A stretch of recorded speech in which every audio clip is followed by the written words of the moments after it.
Meu nome é Rochelle Pagani, eu sou oftalmologista, médica oftalmologista, eu tenho especialidade em retina in vitro e eu sou aqui de Vitória.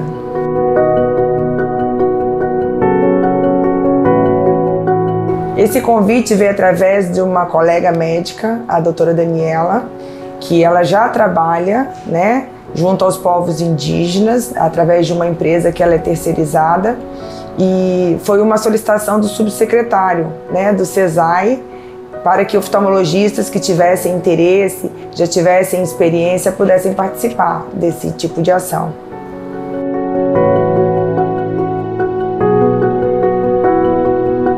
Olha, a minha reação foi de muita alegria, assim.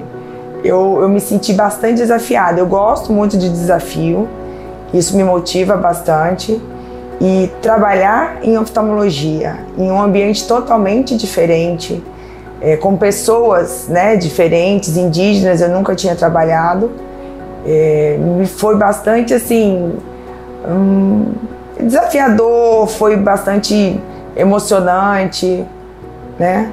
Então por isso que eu fiquei bastante animada.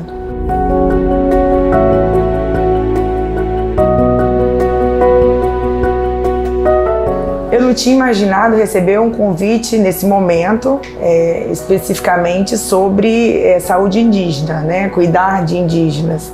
Mas eu já participei de outros projetos, né? De ajuda, mas a saúde indígena foi a primeira vez. Então eu me senti muito desafiada, me senti muito emocionada em participar.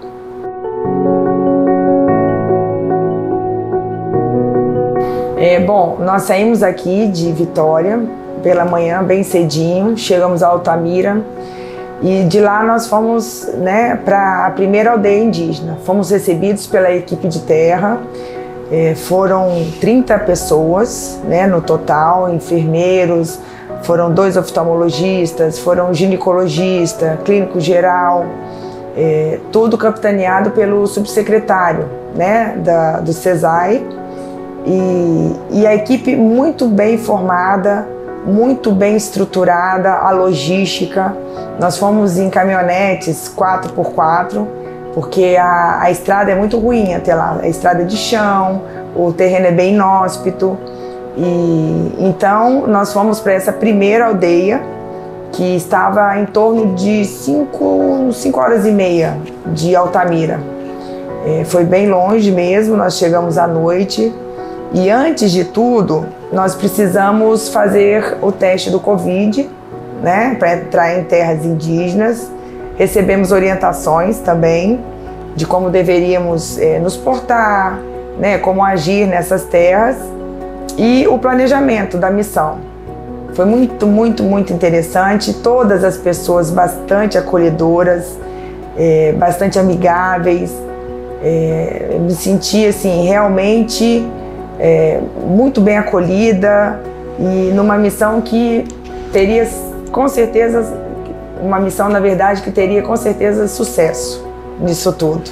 Na nossa ida, né, assim que nós saímos de Altamira indo em direção à aldeia Paticro, que é essa primeira aldeia, nós passamos pela usina de Belo Monte, né, que numa área do Rio Xingu, uma área grande, né, que a usina se instalou lá, e a gente pôde observar realmente, houve um impacto ambiental. Isso não tem como negar. Houve um impacto ambiental sim, nessa região. E até conversando, né, com a própria população de lá, eles sentiram isso, em questão da pesca, né, da enchente dos rios. Tem até uma área, né, que é a represa, onde está o reservatório, grande parte ali, que eles chamam de cemitério das árvores. É até um pouco triste de se ver, que são árvores da floresta amazônica, são árvores imensas, gigantes, mortas, né, que você vê só no meio da água aquele tronco seco. E ali chama cemitério das árvores. Isso para mim foi muito impactante, né? A travessia também de balsas. A gente teve uma travessia de balsa onde a gente observou uma extrema dificuldade de locomoção ali, né? Talvez aquela região até não tenha sido muito desenvolvida por essas dificuldades de locomoção, né?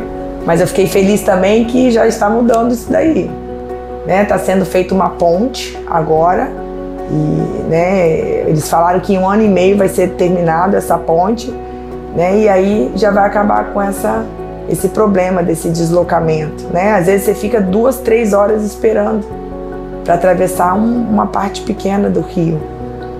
E isso é impactante. Dessa aldeia Paticrô para Boa Vista, que aí seria a segunda, que na verdade é até mais próxima de Altamira, nós fomos de voadeira. Fizemos até muitas imagens muito bonitas, né? As ilhas fluviais, a fauna ali, a flora, na verdade, toda a vegetação, o rio, muito bonito.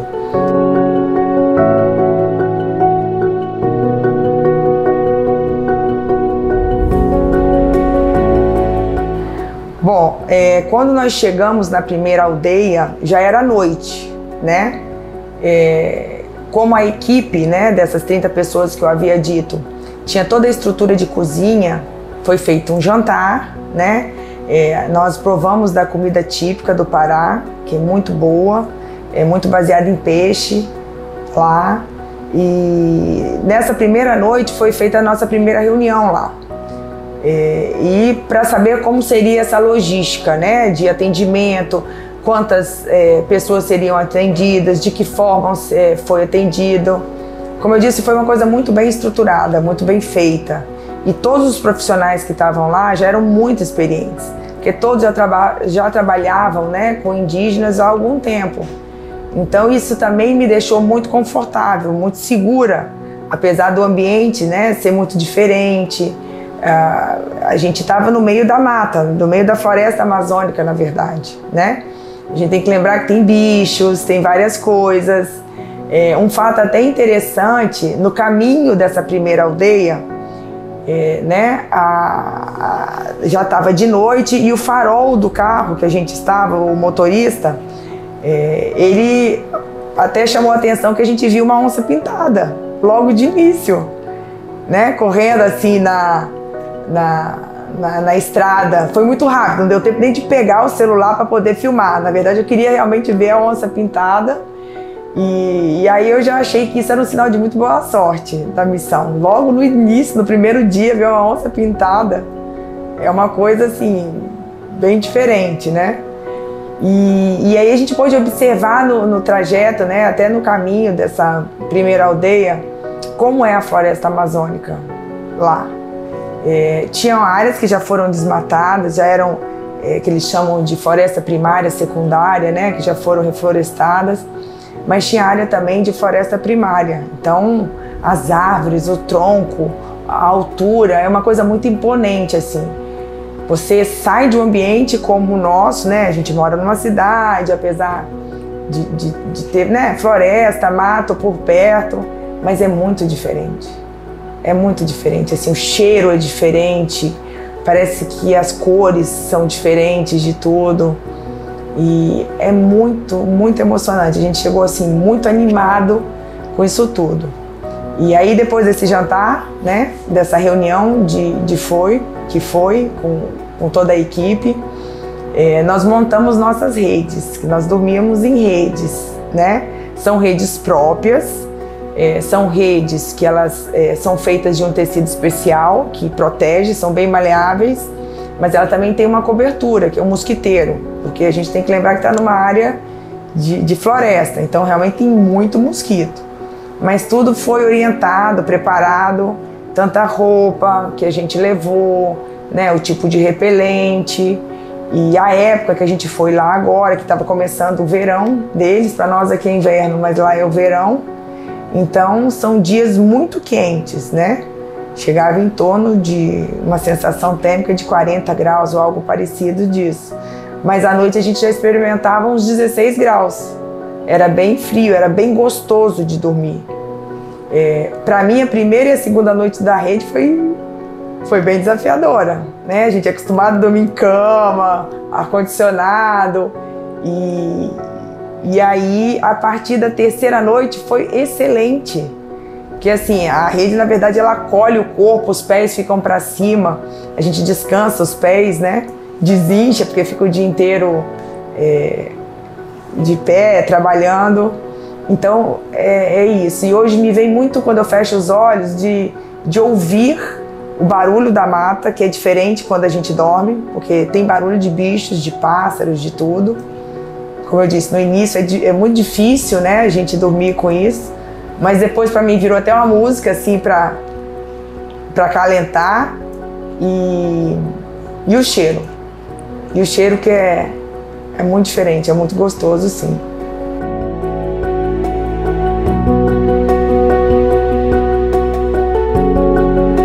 Bom, o nosso dia a dia lá, na verdade, nós dormíamos nas redes, né? Acordávamos, tomávamos o café, que o café da manhã também é um café bem paraense, com cuscuz, tapioca, era, né, muito gostoso. Experimentei lá também o açaí, né? Na verdade não é o açaí doce, é o açaí salgado, que se come com peixe. Tem pessoas que acham forte, mas eu achei muito gostoso, muito diferente. Então, depois do café da manhã, a gente ia para o trabalho, né? No final do dia, em torno de 5, 6 horas, assim, a gente já estava mais cansado. A gente teve algumas oportunidades lá, né? Principalmente nessa primeira aldeia, que foi uma aldeia mais distante de Altamira e mais inserida mesmo né, lá no Xingu, no Parque do Xingu, indígena do Xingu. E aí, no primeiro dia, as crianças indígenas, que até ficaram muito tempo com a gente, observando o nosso trabalho, juntamente com a enfermeira, que é responsável por aquela tribo, né? Nos convidaram para tomar um banho de rio lá. E imediatamente eu fui, assim, aceitei, até pelo calor, imaginei que ia ser alguma coisa assim bem refrescante, bem até relaxante um pouco. E por minha surpresa foram muitas crianças indígenas lá. Eles são acostumados, né, a tomar banho, a se banhar, eles se banham o dia inteiro, porque o calor é muito grande. E aí nós fomos nessa experiência lá, né? Tomar esse banho de rio lá, foram até outras pessoas da equipe. A água nesse rio é até bem morninha, né? Esse rio especificamente, que é o Bacajá, ele é um pouco até assim arenoso, porque né? Mas as crianças se divertiram e a gente também. Poucas, na verdade, ficam falando português no dia a dia. A maioria fala, né, o tronco linguístico deles, que é o Macro-G, é a língua dos indígenas lá dessa aldeia do Paticrô. E então eles o tempo inteiro falam a língua, né? Eles sabem português, tem escolas já lá, tem professoras, ensinam português, ensinam, né, o conteúdo brasileiro, mas eles falam muito a língua deles. E aí eu acabei ensinando o meu nome, que também é um nome diferente, Rochelle, não é um nome não tão abrasileirado assim. E eu fui surpreendida, no final eles falaram e gritaram meu nome. Foi muito legal, assim.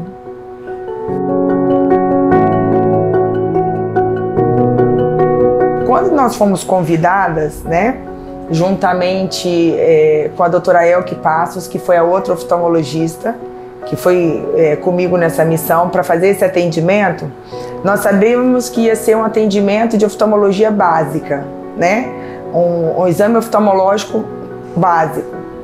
Nesse caso, nós fomos também junto com uma ONG, a Renovatio, que é uma ONG que ela levou uns óculos, que eram óculos feitos na hora, né?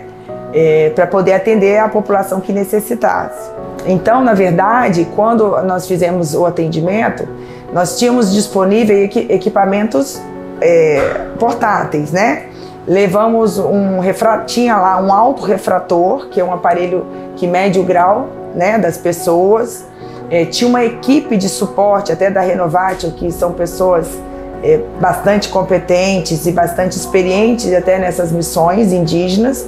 Mediam a acuidade visual, depois passavam por uma triagem, né? Medindo a refração, que é o grau do paciente, tinha esse aparelho lá. Aquele aparelho, na verdade, que faz a medida do grau, a gente também dispunha lá, foi levado. Um tonômetro portátil, que é um aparelho para medir a pressão do olho, né? Foi também um aparelho chamado retinógrafo, foi um retinógrafo portátil, que a gente conseguia fazer fundo do olho. Então, na verdade, a gente conseguiu fazer um atendimento básico aí, em todos aqueles pacientes, né, os indígenas lá que precisavam. O que me chamou muito a atenção no atendimento, né, que o atendimento oftalmológico ele é feito por etapas. Às vezes precisa fazer dilatação de pupila. E assim, todos os indígenas, né, da sua maioria, eles estavam muito abertos, não tinham muito medo desse atendimento. Os mais velhos ainda ficavam preocupados na hora que eu media a pressão do olho, que eu botava um aparelhinho bem próximo.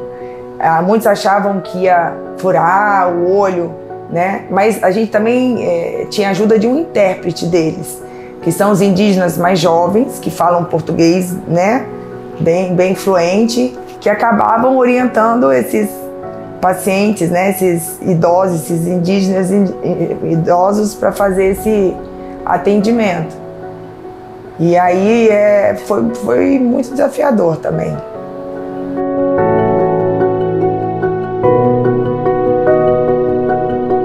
Sim, nós encontramos vários casos clínicos lá que a gente nunca imaginou que iria encontrar numa população indígena, né?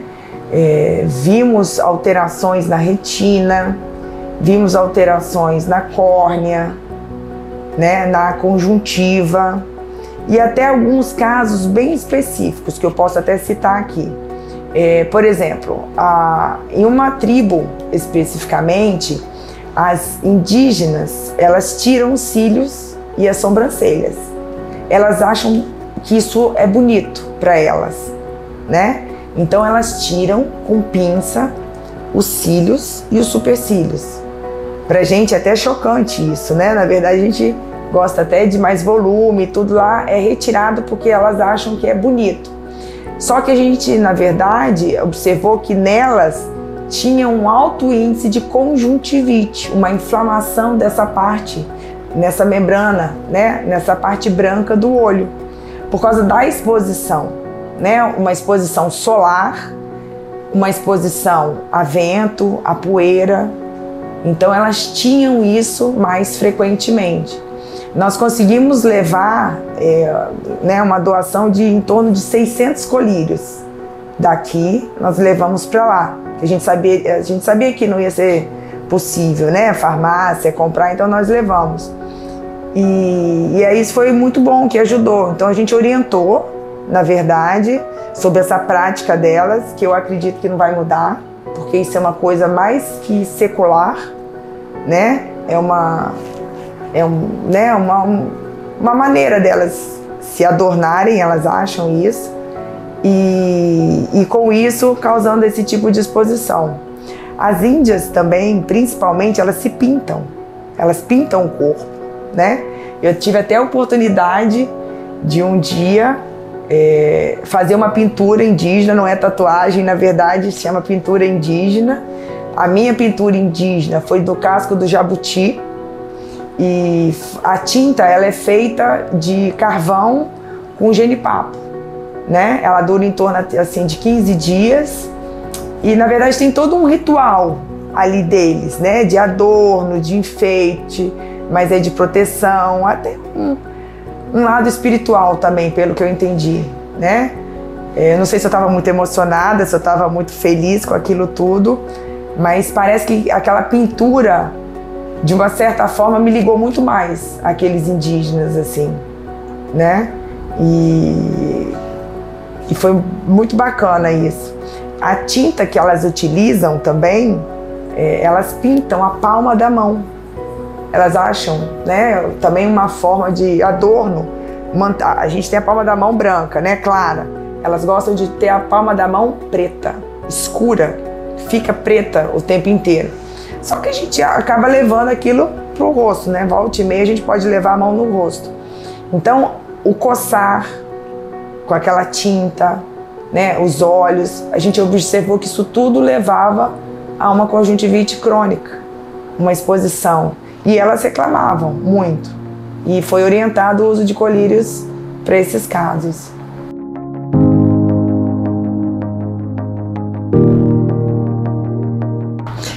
Assim que nós chegamos no primeiro dia de atendimento, a gente já percebeu que eles estavam muito empolgados com o tratamento que ia ser feito, né? Com o atendimento médico que ia ser feito.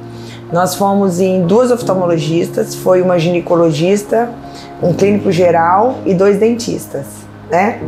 Então, todos passavam conforme as necessidades em cada especialidade. Mas era feita uma triagem antes, né?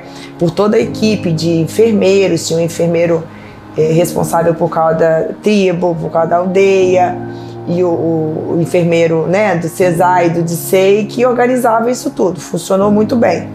Os motoristas, muitas vezes, né, os motoristas das caminhonetes que nos levaram na missão, mas eles também são muito experientes no manejo com os índios, porque eles buscam os índios nas aldeias, né, leva para tratamento. A gente, na verdade, era muito interessante conversar com eles, que eles são, a experiência deles, assim, a vivência deles com os índios, nos deixavam assim bastante seguros, né? E tinha histórias muito interessantes também, né? Eu lembro de um motorista contando que quando ele foi buscar, na verdade, uns indígenas de uma tribo, uma caminhonete cabe 5 pessoas, né? Dentro da caminhonete, na verdade. E aí começou a entrar índio dentro da caminhonete, e ele, né, os índios são um pouco melindrosos, assim, às vezes você tem que saber falar. E aí ele falou que entrou 10 indígenas na caminhonete e teve que trazer os 10 indígenas, né, porque todos não queriam perder o atendimento, na verdade. Mas é lógico que ele ia voltar, ia buscar, né, todas as vezes que forem necessárias. E isso mostrou, então, que eles estavam muito empolgados com esse tipo de atendimento, né?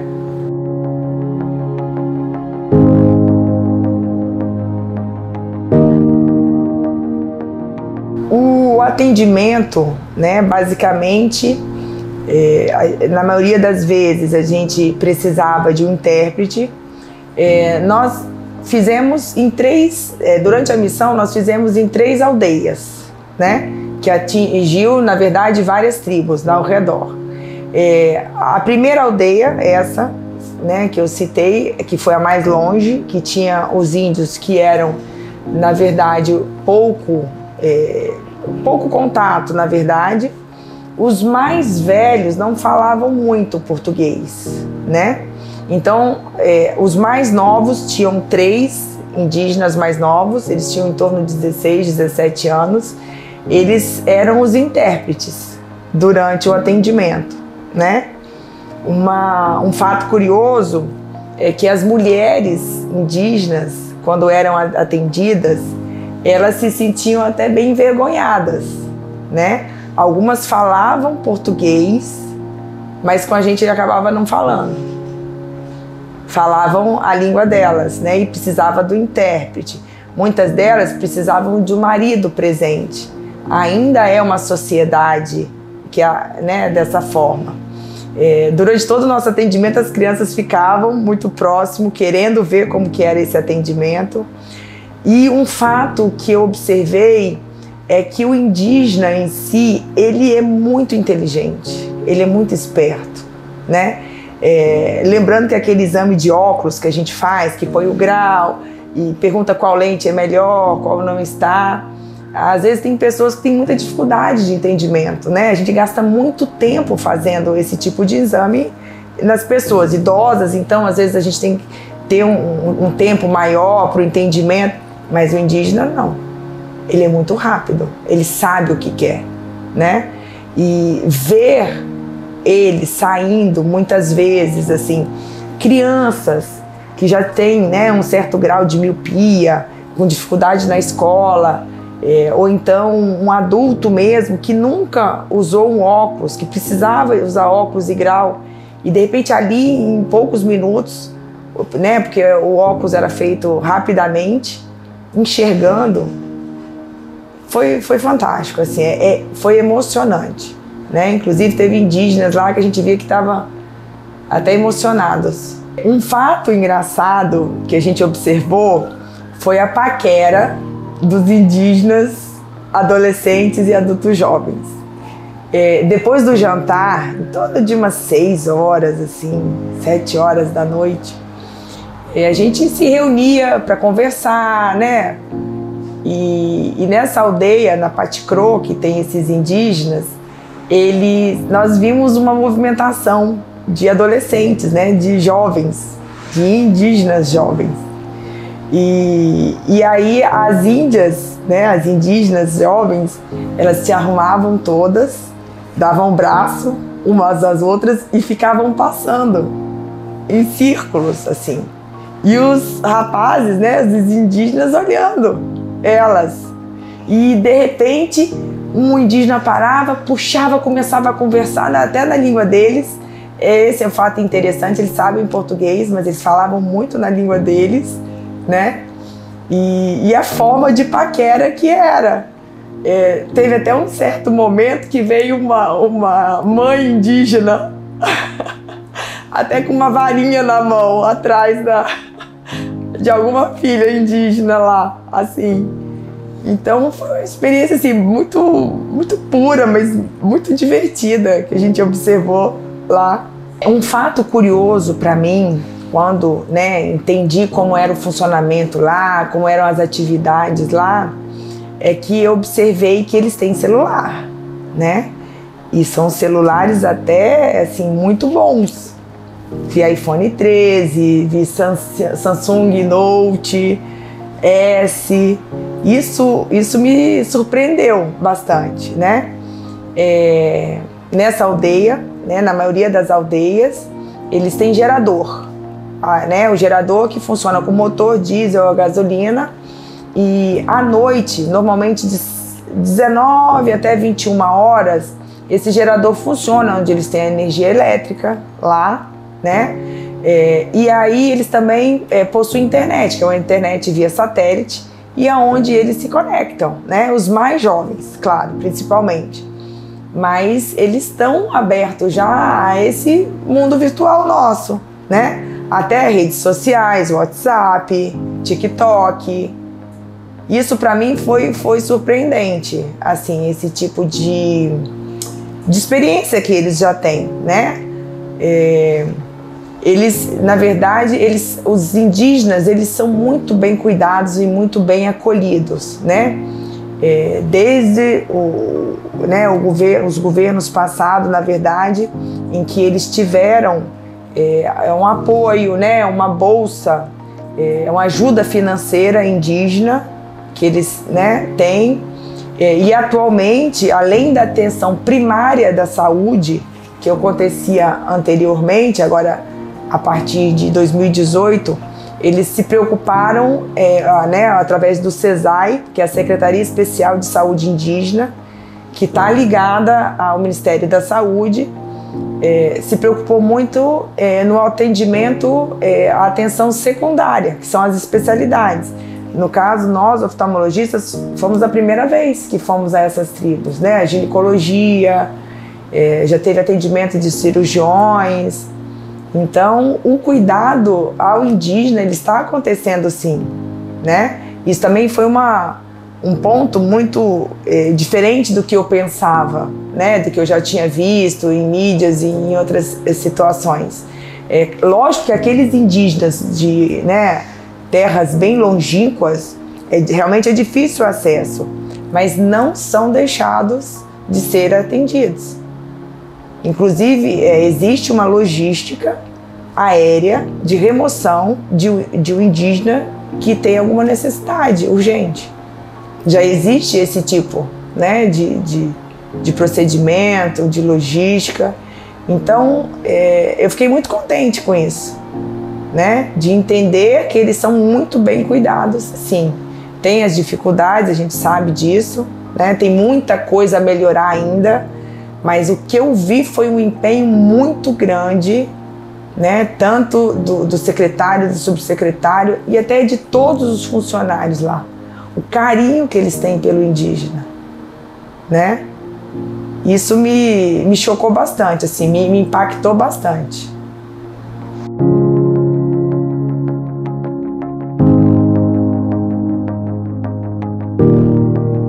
Bom, a realidade da saúde indígena hoje, ela não difere tanto assim da verdade da nossa realidade pública, né? Existem dificuldades, carências, né? A gente lembra que o Pará, o Mato Grosso, é uma região mais longínqua, onde tem menos médicos, na verdade, por pessoas. Mas o que eu observei é que existe um empenho muito grande lá, né? Um empenho em se resolver a questão de saúde deles, o mais breve possível, né? É claro que acaba esbarrando em alguns problemas, mas o empenho lá é muito grande, na verdade, de atendimento ao indígena, né? A resolução dos problemas deles. Mas ele enfrenta dificuldades, como nós aqui, isso é fato, né? Ainda tem um longo caminho a ser percorrido aí.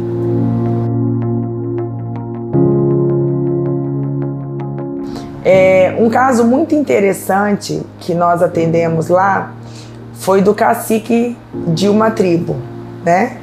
Ele relatou que não enxergava direito, mas na verdade eu acho que ele não tinha noção tanto quanto ele não enxergava bem, né? E aí após o exame nós observamos que ele tinha uma doença degenerativa, que realmente é uma doença que não tem cura, né? E a visão dele estava muito debilitada. Mas nesse caso, juntamente com o óptico da ONG, nós propusemos fazer um óculos especial. Até em oftalmologia, né, chama visão subnormal. São óculos especiais para aqueles pacientes que têm a visão abaixo do normal. Só que é um trabalho que você precisa de um pouco de tecnologia, né, os recursos são grandes, mas naquele lugar seria muito limitado. E aí nós conseguimos, através de um cálculo que foi feito, né, do grau, de chegar bem próximo de um grau satisfatório, vamos dizer, que poderia ser usado como se fosse uma lupa. Foi feito esse óculos de visão subnormal naquelas condições e aquele indígena, já um senhor de em torno de 57 anos, que na verdade era cacique, né, de uma aldeia, de uma tribo lá, conseguiu enxergar pela primeira vez. Então foi emocionante para ele, foi muito impactante. Inclusive no outro dia, né, porque a gente ficava alguns dias em cada aldeia, ele trouxe a esposa para conversar conosco, ela não tinha sido atendida ainda, para entender mais sobre a doença dele, né? E isso foi muito, muito, muito gratificante, muito emocionante de ter vivido isso, ter tido a oportunidade de ter tido essa experiência e ter levado a ele. E foi muito desafiador, assim, até tecnicamente falando, né?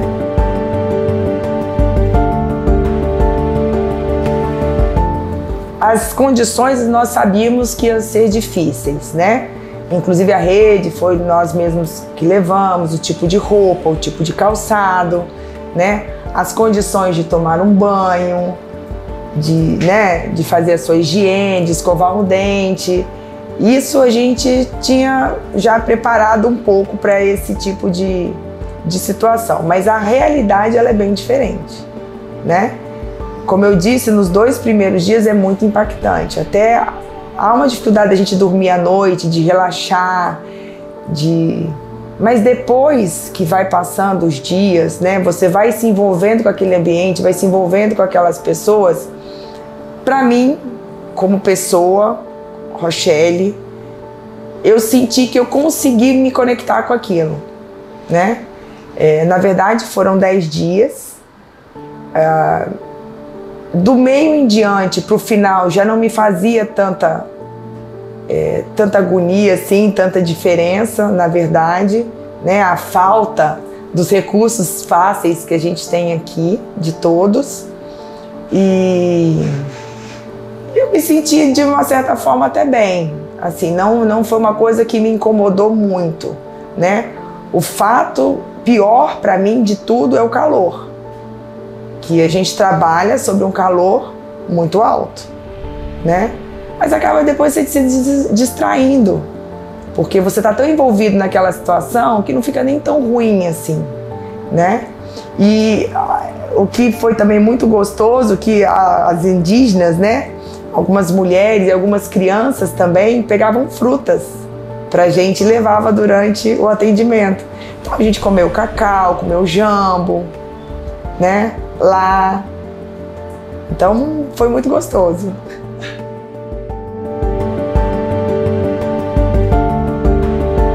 Bom, o último dia nós encontramos até com outras pessoas. Encontrei com essa colega que tinha me convidado, a doutora Daniela. Até eu a conheci pessoalmente, né? Foi muito interessante. Era uma aldeia até próximo de Altamira. A última aldeia era bem próxima de Altamira. E aí nós sempre chegamos muito cedo no atendimento, era em torno de 6 horas, 6h30 da manhã. E fomos brindados com o nascer do sol maravilhoso, que eu tenho essas fotos lá. E assim, tão gravados na minha mente, tudo. É um filme que passou, é uma sensação que eu fiz amigos lá. Até hoje a gente tem um grupo e acaba conversando. Já foi feito um pré-convite de um retorno, até de uma próxima missão, provavelmente de povos mais longínquos, bem mais longínquos, que vai merecer até mais tempo para poder ficar nessa missão lá. E igual eu te disse, eu me conectei com os indígenas de certa forma, né? Eles são extremamente inteligentes, existe ali, é claro, já o desenvolvimento, o contato, né, com todo mundo, mas no fundo existe ainda uma pureza que é um pouco diferente da gente aqui, né? Os hábitos. Então voltarei com certeza.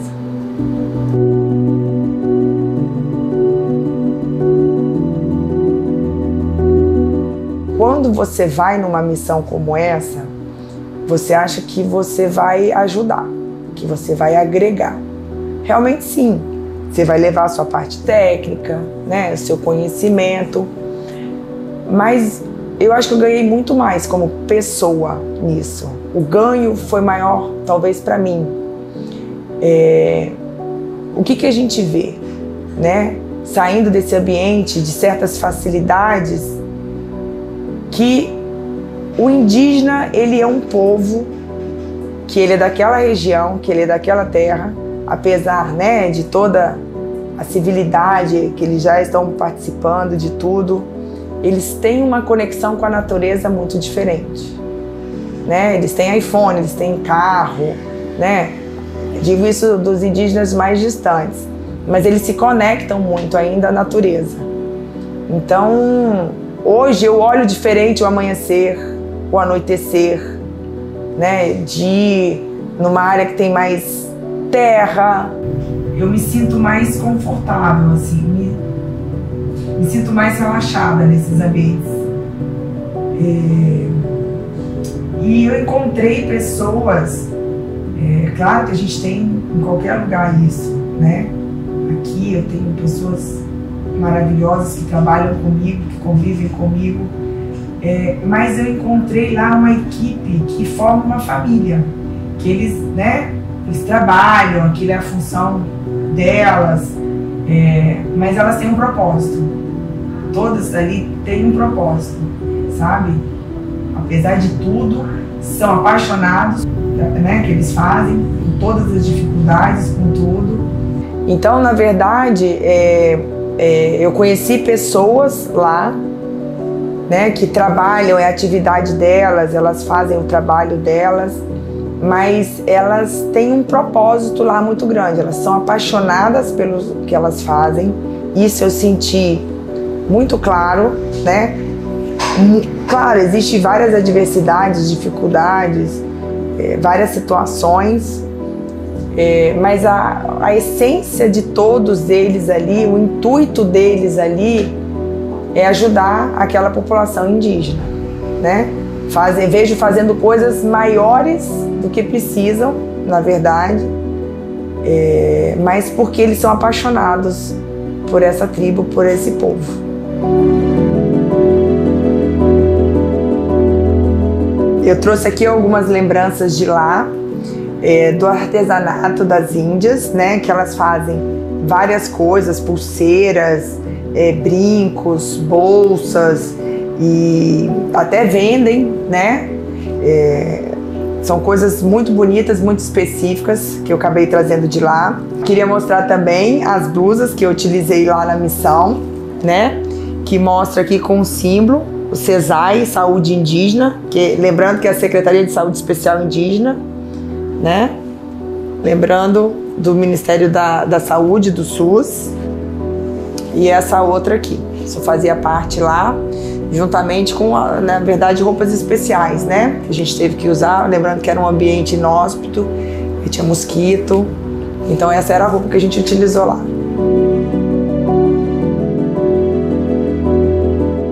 Bom, essa foi um pouco então da experiência que eu vivi nesses 10 dias, juntamente com os indígenas, que para mim foi uma experiência muito transformadora, motivadora, né? Espero voltar realmente, né, naquelas terras, trabalhar com os indígenas, e fica a mensagem, né, de que sempre tem algum momento da vida da gente que a gente pode ser útil, que a gente pode transformar, que a gente pode mudar. Então essa vai ser a minha mensagem final para vocês.